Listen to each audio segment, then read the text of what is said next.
Real women murders, not fiction. Domestic violence never stops.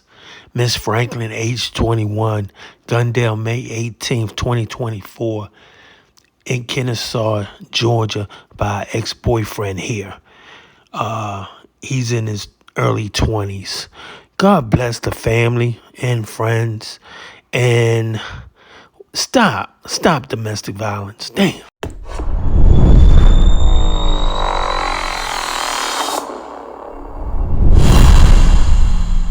Stop domestic violence. It's This not weekend, right. Police confirm with 11 Alive, the rising junior Alasia Franklin was killed after a dispute on campus. Her father is speaking with 11 Alive's Teresa Bowles for the first time from Cairo, Georgia. And we're also hearing from a student who actually found Alasia on the ground. So, Teresa, what do we know about what happened to her? Well, Ron, I am standing in front of the Austin complex right now near Campus Loop Road. And it was right here where witnesses tell me they found Alasia's lifeless body, leaving this campus with many questions. However, the only question her father has is why. Kennesaw State University students are at a loss. We were all just sitting there, like in the dorm, just like watching a movie, and then we heard like these shots go off. Senior St. William says he heard 8 to 10 pops and didn't believe it until he walked outside of the Austin resident complex to see what was going on and ran into who KSU police have now confirmed as the shooter, Samuel Harris. We saw him get in his car, like packing stuff up, and then he drove off. Police tell us that his target was 21-year-old Alasia Franklin. She was just laying there, clinging to the life her family was so used to seeing. She was full of life, full of laughter. She never gave her mother a day of grief. That was until now.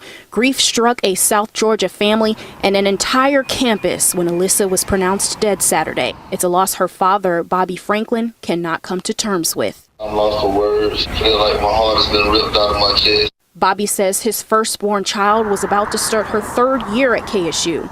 She was studying to be a nurse practitioner. Her alleged killer, Harris, cut her plans short and as a result has been arrested for murder. But Williams, who's now traumatized, says violence like this makes him question what's being done to protect other college students. If something like that's just happening in broad daylight, no, I don't think anyone should feel safe on campus. We need to protect our women, our black women. Bobby says he met Harris and describes him as an ex-boyfriend who wouldn't let Alasia go. I never could imagine him being capable of doing something like this. He hopes his daughter's story will encourage all parents to be more involved so they're not thrown for a loss when what he believes was domestic violence shows up in a horrifying way. We all need to stop and make time and communicate with our children to make sure that they're safe. A spokesperson for KSU police tells us that Harris was not a student, and he also faces aggravated assault and possession of a firearm charges. Live in Kennesaw, Teresa Bowles, 11 Alive News. Yeah, Teresa, I can't imagine what that dad is going through right now.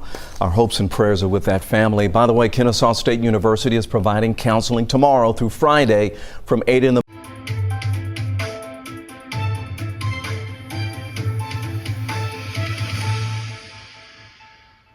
University today. That's where police say a gunman killed 21-year-old nursing student Alasia Franklin over the weekend. Let's go to Fox 5's Rob D'Arienzo, who's live at the campus there tonight, alongside a growing memorial in Franklin's memory. Rob.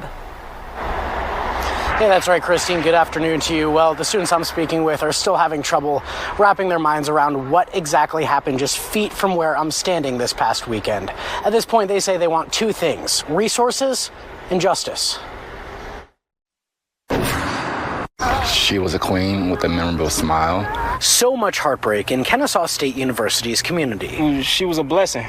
As word spreads that the student murdered on campus Saturday was 21-year-old nursing student Alasia Franklin. And I was like, is that her?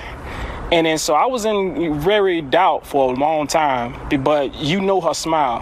Her smile is beautiful. I never seen her with a frown. Police have arrested 21-year-old Samuel Harris, who they say shot Franklin before fleeing campus Saturday afternoon. The GBI arrested him 12 miles from the scene. To the person that, that did this, I don't feel like prison is enough, to be honest. Investigators say Harris took Franklin's life during a fight. They haven't confirmed their connection, but both are from the town of Cairo in South Georgia. Back on campus, Franklin's classmates say her death cannot be in vain. They want to see change. Our main focus right now is more resources for domestic violence on campus. It's not really something that's talked about too much, and resources aren't that publicized. Friends say Franklin was a member of the KSU Student Government Association. She served on the National Council of Negro Women's Campus Chapter and founded the university's Health Science Club. But what they'll remember most is her infectious smile. We cannot just sweep it on the rug and think it didn't happen. We need to honor her to let people know that domestic violence exists. And back out here live, take a look at this. You can just see that memorial has grown just in these last few hours. There's photos, balloons, and flowers. Now, Sunday night, a judge denied bond for Harris as the campus copes. Meanwhile, the KSU administration has offered in-person and phone counseling for anybody who needs it through such a heartbreaking time. That's the latest from here live on KSU's campus. Rob DiRienzo, Fox 5 News. Such heartbreak. Rob. A crucial reminder here, help is available if you or anyone you know is a victim of domestic violence. You can call the phone number there on your screen or simply text the word START to 88788.